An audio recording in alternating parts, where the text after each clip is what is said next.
and welcome back to PHP101. Excuse me, God. Today we're going to look at functions, but before I start the episode, somebody has said to me that the webfeed.co.uk isn't loading. It is, but it's on this weird page, which is actually the cPanel default page. This is because I've recently moved host, because my IP address changed and the server is not configured. I'm currently liaising with the support and getting it sorted, and whatever like that. Because it uses the same server as my main website, and I've just got that running in here. If you haven't seen that yet, you can go to jamesking56.co.uk and check out my personal site. You can see all about me and all this other stuff, download my vCard, whatever. It's basically because I've moved host that this isn't working, but I am trying to get a forum up on there which you can join into, and I'll let you know in a future video when that's working. But anywho, just keep checking this address and it will go to a forum. Anywho, let's get on with the episode. So today we're going to look at functions. This code again will be on Pastebin, like all my other pieces of code are. So what is a function? Think of a function as a stored task or procedure. So say you're making a cake. Actually, think of a good example for this.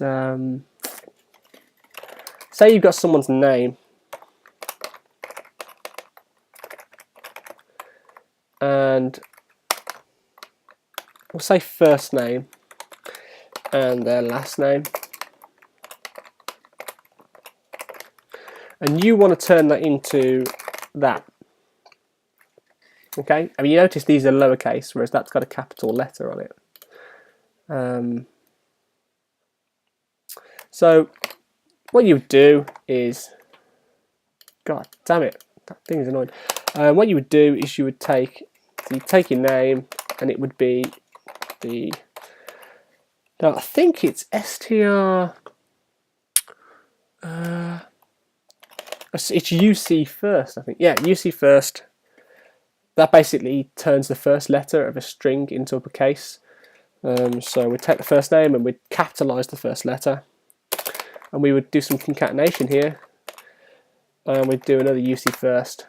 I've done last name. If you don't know what concatenation is, it basically puts two strings together, and you use this space dot space in PHP.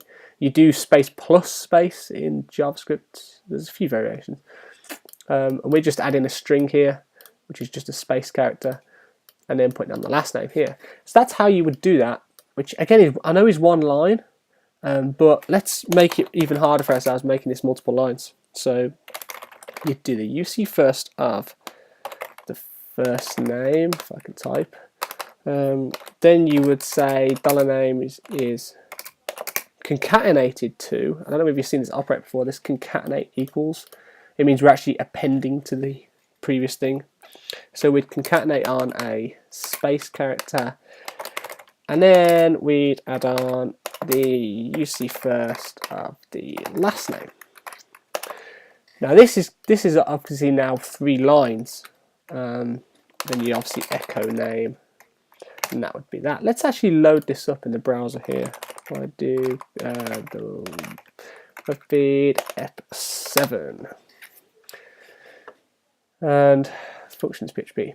So here, look, you can see my name there is James King with capital letters in front of the parts of my name. Okay, so this here is quite a few lines, and say if you wanted to do the same for John Doe, I'm just going to put in a break here just so you can see this better. Oh my God, I really can't type today. You'd have to do this all over again, and you'd also even have to set the first name and last name again. So that would be John. And you can clearly see that this is already 31 line script, which is a bit long. I'll just show you this working. There you go, John Doe. So how would we simplify this? Well, here you've broke what's known as the dry approach in programming. So what is the dry approach? The dry approach, I'll leave this at the top of the file for you. The dry approach basically means don't repeat yourself. And it's one of the basic approaches in software design and programming. Basically means if you're doing a task and you're doing the same thing again, don't repeat yourself. Don't copy and paste the code or repeat the code. Okay. You should be making it so that you can do this task over and over, but only write it once. And that's where functions come into things. Functions is one of the things that will help you write code that that follows the dry approach. So let's just get rid of this. Actually, no, we'll keep these. We'll write at the top of the file. How do we write a function? Well, firstly, you use the function keyword. Then you put out your name. Did I just come up with some autocomplete there? Yeah. Okay. Then you put in the name of the function, which I'm going to call name.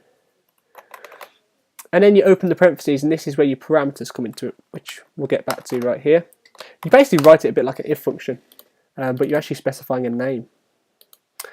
Okay. So what the parameters? So first thing you do, is you do the task, and then you return a value. Okay, which we'll get onto returns in a minute.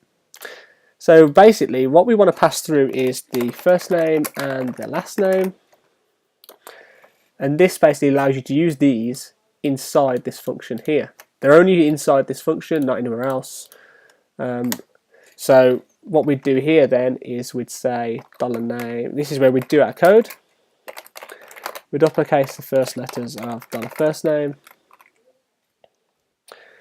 And we would then, I'm just going to write these on like this. Yada yada yada, you do your space, then you see first the last name. But now how would we pass the result back? This is where the return comes in. You would return the name. So then now what we can do in this is a very simple function. It's not perfect, which I'll show you why in a minute. It's not perfect. We can return the name back. So what we can do in here now then is we can remove half of this, because what we can do now is do $name is equal to name, and then we pass through the first name that we've set here into the function, and the last name, and that will now work the same as what we did before, but we've saved a few lines.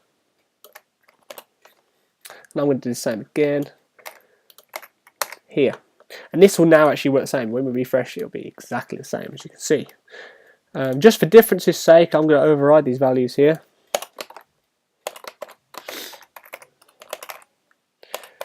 Jack Gardener, that's just the name I'm making up. I don't know anyone with that name. And you can see here it's actually done it for us. Oh, sorry, I did leave those as uppercase, didn't I? If we put those as lowercase, it would still be the same. Now, it's not perfect. I'll show you why. What if, for example, this is just an argument's sake, say if these were entered by the user on some sort of form, what if the user put something like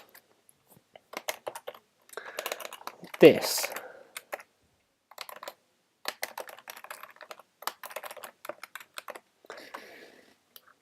Now you're probably thinking, how can we actually protect against this? Because what will this output first? Let's just echo this, and I will just get a break here, just to furtherly break up code. It's just what a break does, basically puts on a new line. So when we reload here, you see it's all in caps, which is not what we wanted. How do we protect against this?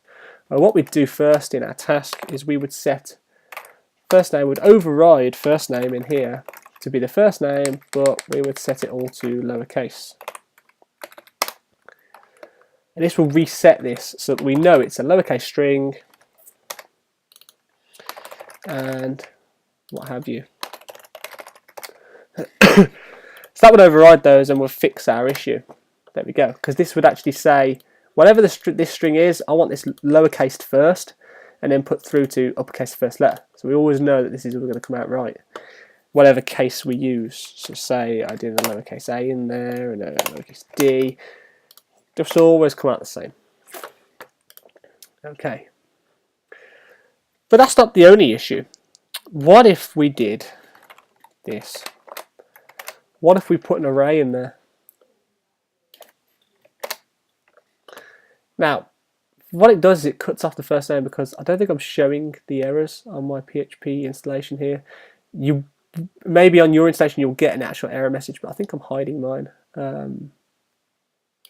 wonder if I can override that. Just bear with me a second.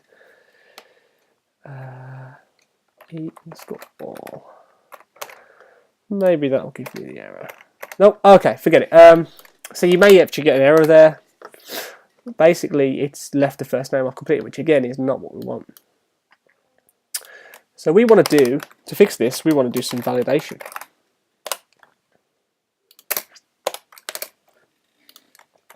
So we want to check if the first name...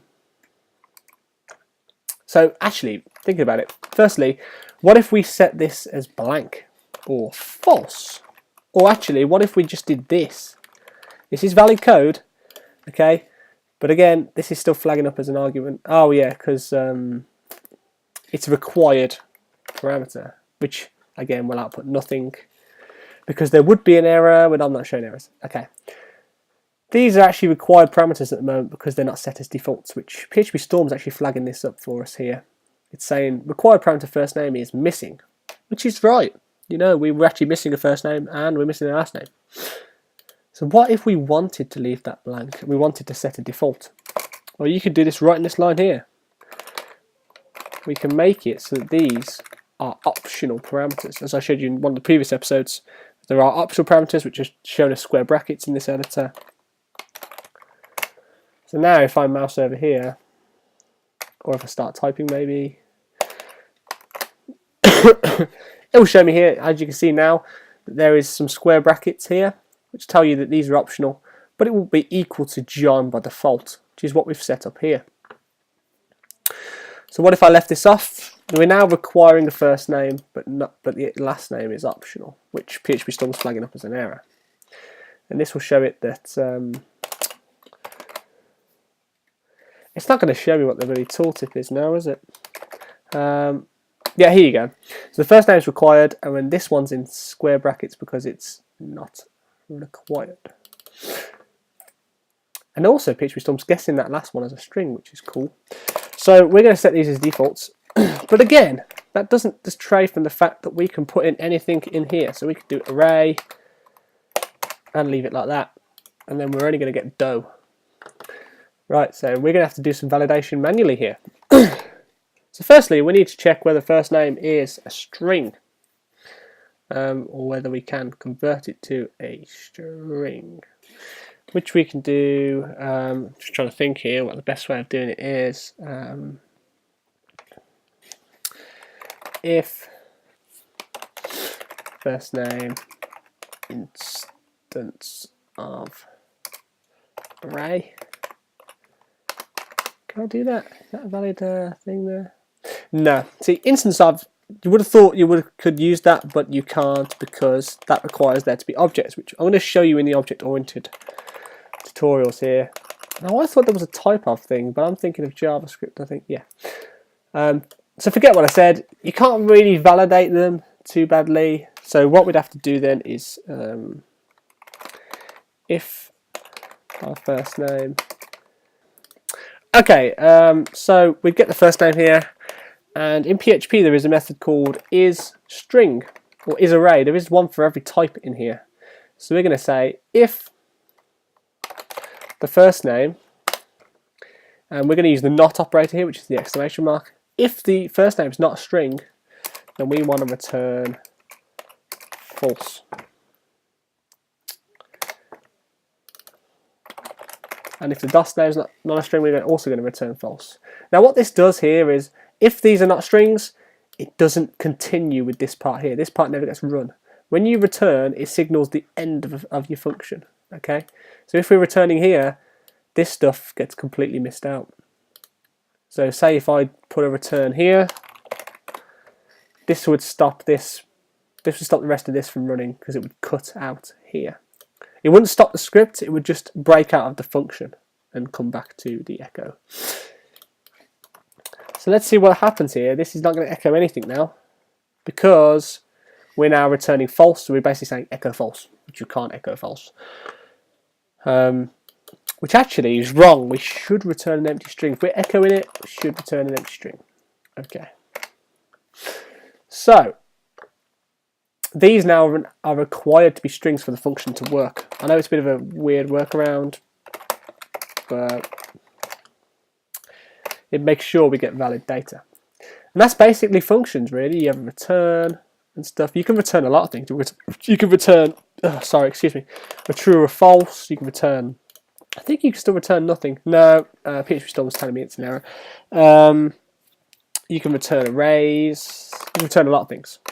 And functions are very important because they are used quite heavily in object-oriented PHP, which I'll get round to in the object-oriented PHP tutorial. But thanks for watching this episode. This code is going to be on, I'll just fix that. This code will be on Pastebin and the link below in the description. If you liked it, then like this video and let me know what you thought of this episode. Put your comments in down below. And very soon, the webfeed.co.uk will be back with a forum on here, which you can free sign up, join, ask questions, etc. So, the next episode we're going to do is called Processing Forms, which is a very important one. And I'll see you in the next one. Thanks for watching.